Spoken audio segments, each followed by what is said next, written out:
Welcome to a special episode of Happy Hour at the Wicker Bar. You know me, I'm the host of this video, Lord Zippy Blaine, the Duke of the goddamn motherfucking Delridge. Today is Labor Day, and supposedly, if all works out properly for all of you union people out there, you're supposed to be being paid triple time today. And our neighbor, he is a union guy, and he will work every motherfucking holiday that he can get his hands on, because that guy is not afraid of a little hard work, and not afraid of earning a few extra dollars. Well, I know you've all been waiting with bated breath for me, the most important person during this next 8 or 9 or 10 minutes, however long you can sustain while watching this video, for the winner of this next batch. How's that? Of cocktail books that we were giving out as a contest. And this, I didn't want to, it's not that I don't like the ladies, because I do like the ladies, but there's been two ladies, if it's fair for me to say that, that were the most engaging in their back and forth conversations with me about cocktails. And the winner of this particular stack of books, she's been watching the channel actually for quite a few years. I guess possibly she could be considered a ringer. And no, it's not Rael, because she doesn't want a stack of my stupid fucking cocktail books. They just go right back here on the shelf. This is one of the co-hosts of the Snaggletooth Decay Extreme Music podcast, which, they've talked to me a few times. I don't know, sometimes I might have something interesting to say, but generally I'm just rambling on. And this is for Stacy Lynn. She has won this stack of books. Her and her partner, I'm assuming they're married, Mark, they've been doing the podcast for quite a few years, and for some reason I had always been getting a little update email when they were doing a new podcast. I don't know, those stopped not too long ago. And I do have somewhere, I'll have to dig it out. I do have a cocktail book that they sent me a few years ago, and they're all kind of like horror murder themed. Aha! There it is. Look at that. Killer Cocktails. 14 cocktail recipes to assist you in your homicide investigation. We'll get into something like this as we get closer to Halloween. But anyway, so Stacy, send me a message. I might even have your address in my mailing system, and I might be able to get those shipped off to you tomorrow before I leave on the airplane to the land down under of Australia to play a few rock and roll shows with my friends Alex, Chris, and our new friend Eric. It's going to be a joyous weekend. So I was looking. There was another cocktail, Royal Hotel. Now I forgot it. It's in here. Another one. And they were talking about, it was the history of this particular cocktail was in this Beach Bum Berries, Potions of the Caribbean. So I picked this book up off of the Amazon, and you can buy this book brand new, or they always give you the option to buy a used copy. A lot of these used copies are coming from Goodwills from around the United States, and this one, it is kind of falling apart just a little bit. And there's not too many cocktail recipes in this book. Lots of stories about bartenders, different bars around the islands, and 500 years of tropical drinks and the people behind them. I'm sure this is going to be a good read. I'm not going to bring this with me on my trip. I'm going to reread The Road by Cormac McCarthy. What's his name? Ondine and Elliot. What was their kid's name? Cormac? Yeah, they named him after that. I don't know. If you've never read The Road, it's the book is far more terrifying and graphic than the movie could ever be. So over the weekend, we were at a store that some old friends of ours turned us on to. It's in Renton, Washington. It's called the DK Market. DK Market has lots of Asian stuff, and then stuff from the Middle East, Eastern European. It is like a melting pot of shoppers. It is a wonderful shopping experience, especially if you're looking for exotic and harder to find ingredients that might be at your local grocery store. And since these are the people that actually use those ingredients with more frequency, they're quite a bit less expensive. So I did for another time. I got this bottle of passion fruit juice, and I got this guayabano sour sop. I don't know, it's an interesting looking fruit with all those seeds. That's for another one. In this book, it did call for guava juice. This is a guava nectar, but I think this is going to be a little bit more of a less than a thick guava nectar. So I'm going to go ahead and use this in the cocktail. And the cocktail that we are doing this evening, got a little bit of cold right before I'm going on my trip. Go figure. Not a good idea. This one is called the Hurricane Buster, and if I could just read a little bit out of this, probably, I probably am repeating some words that are in this book, which you really aren't supposed to do. But the Hurricane Buster by Joe. I'm not even going to be able to pronounce his name. This is an unpublished recipe from his private papers, and Joe took this drink with him to the Havana Hilton, where it was served under the name Machete. I guess maybe I should look up the Machete cocktail and see how close it is to this recipe that's right here. And as you can see, we're if we were doing it really, really fancy, but I don't get too fancy here, we would garnish it with a little star fruit, a little cherry, and a little chunk of pineapple. But we're not going to do that this evening. We're going to go just straight up. Did we see something over the weekend? Did we see some starfruit juice? Something about with starfruit. What was that? Was it juice?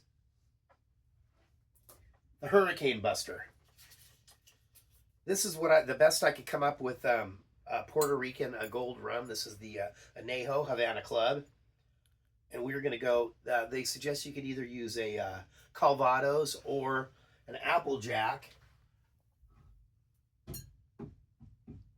I could have busted into this bottle of Laird's Applejack, and I think this bottle may have been donated by the Dagon's Deep Den. Fine tiki bar. We were actually over there over the weekend. Wonderful people, wonderful drinks, and if you're ever wondering if kind of more tiki drinks, if they mix with red wine, they do, as long as you have a nice base of barbecue sandwich. Not too much, just enough barbecue sandwich.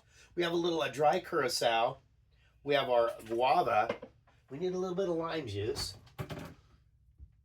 Nope, there we go. And this cocktail, I'm gonna be serving this up in a. I'm not sure. We do have a guest here. We have Captain Kent, another tiki connoisseur. He's recently transplanted from the Los Angeles area. His bar, unfortunately, he had to close down due to economic and social constraints that were being placed on him by the governmental officials down there in Southern California. I think his bar of something with licensing or something with the way that he was running things, it wasn't quite up to snuff. So this cocktail, I'm not sure. He didn't stay down here, so he may want one. You think he does?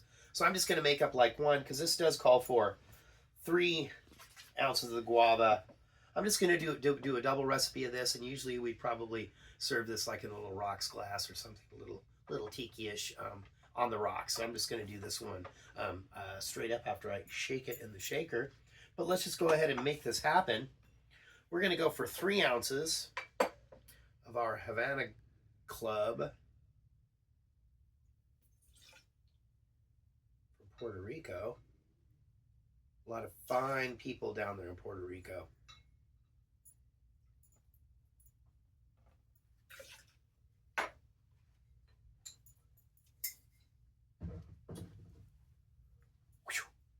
Then, let's get into this here. We're going to go 1.5 ounces of our calvados, or Applejack, whatever you have. Or I guess if you were even looking for something a little bit more appley, You could do the old Captain Applejack. Would probably be nice.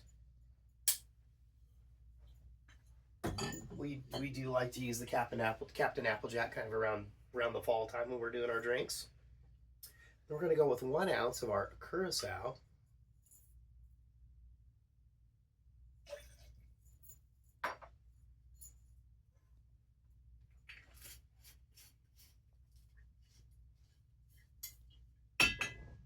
Don't forget the winner of the stack of cocktail books, Stacy Lynn, Snaggletooth, Extreme Music Podcast. She won that. Stack of books. I'm going to put those in a package, mailing them to her. USPS in the United States. You don't have to worry about any of the other craziness that's going on. We're going to go with 1.5 ounces of our lime juice.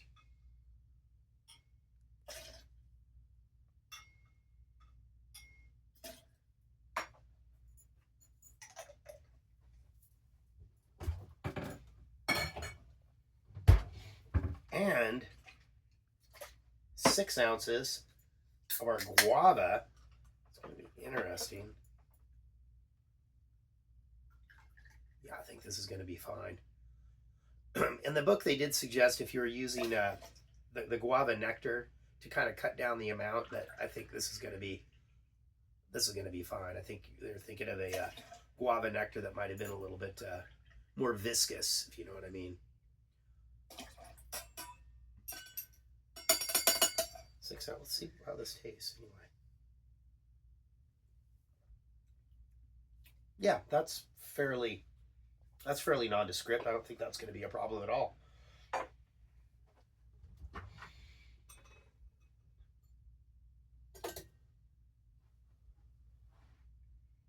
Going to use our nice frosty coupe glasses.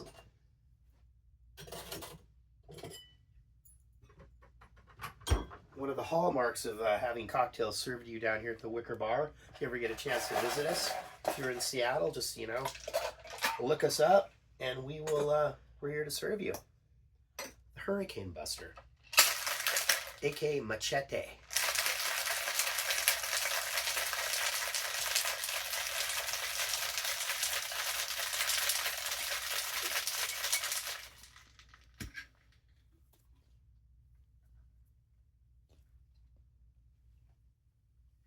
It's a good looking cocktail.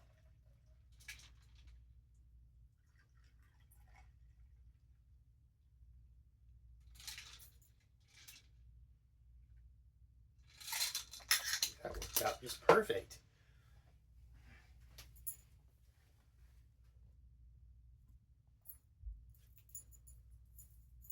Wrap your lips around that, Rael, if you know what I mean. Well, I don't mean like that, but it's cha-ching.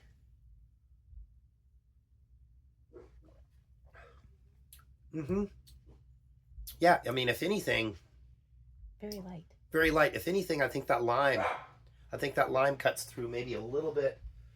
I think the lime's cutting through a little bit more than I'd like. You're not really getting much of the guava there, but overall, not too bad of a cocktail.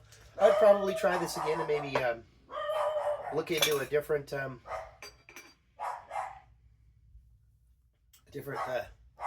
of guava. So right now, our neighbor is redoing his porch. It is not uncommon. He works 7 days a week. Not uncommon for him to come home from work to have one of his buddies waiting for him, where he has to replace the timing belt, or put new brakes in somebody's car, or change their oil. Very, very kind and giving gentleman. And if you ever get a chance to visit us here at the bar and it's on a Friday night, you might be invited over there for a little ice cold Heineken, or maybe a little shot of that Hennessy that he keeps in the freezer. Well, anyway, I want to thank you all for joining me, Lord Sweet Blaine, the Duke of the goddamn motherfucking Delridge.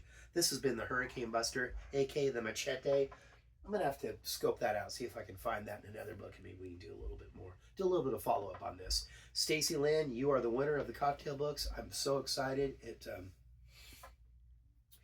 with all that's going on right now, I mean, just in our neighborhood alone, and let alone in your neighborhood, it's nice to have this little ray of sunshine, just a little spark of hope and friendliness and kindness and joy that we're here to spread, across the world. I'm going to be in Australia. I'm going to be spreading my Seattle style hospitality, friendliness, just, all of that good stuff. Well, until we meet again, until we drink again, remember that we're drinking for peace here at the Wicker Bar. Until we meet again, who knows? I can't, who knows what's going to happen. But I'll catch you guys on the flip side. Cheers.